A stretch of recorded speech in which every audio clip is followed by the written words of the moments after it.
যাদের শরীরে দুইটি দাগ আছে ওই শরীর কখনো জাহান্নামে যাবে না, সে অবশ্যই জান্নাতে যাবে।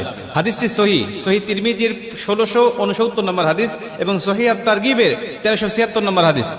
হযরত আবু উমামা রাদিয়াল্লাহু তাআলা আনহু হাদিসটা বর্ণনা করেছেন। রাসূল সাল্লাল্লাহু আলাইহি ওয়াসাল্লাম বলেন, যাদের শরীরে দুইটা দাগ আছে এবং যাদের শরীর থেকে 2 ফোঁটা তরল পদার্থ নির্গত হয় ওই শরীর কখনো জাহান্নামে যাবে না, সে অবশ্যই জান্নাতে যাবে এবং আল্লাহ পাকের কাছে এই শরীরটা সবচেয়ে প্রিয় শরীর। রাসূল সাল্লাল্লাহু আলাইহি ওয়াসাল্লাম বলেন, 1 নম্বর দাগ হলো যে ব্যক্তি জিহাদের ময়দানে আল্লাহকে খুশি করার জন্য, আল্লাহর দ্বীন কায়েম করার জন্য অথবা আল্লাহর সন্তুষ্টির জন্য যে ব্যক্তি বাতিলের মোকাবেলা করতে গিয়ে শত্রু পক্ষের আঘাতে তার শরীরে ছোট্ট একটা দাগও যদি বসে যায়, এই দাগটা কিয়ামতের ময়দানে সুপারিশ করে বা এই দাগটা থাকার কারণে কিয়ামতের ময়দানে আল্লাহ পাক তাকে জান্নাতে দিয়ে দিবে। নবীজি সাল্লাল্লাহু আলাইহি ওয়াসাল্লাম বলেন, 2 নম্বরে ফরজ ইবাদত সমূহের কোন একটি দাগ যদি তার শরীরে দেখা যায়, যেমন নামাজ পড়তে পড়তে সেজদা দিতে দিতে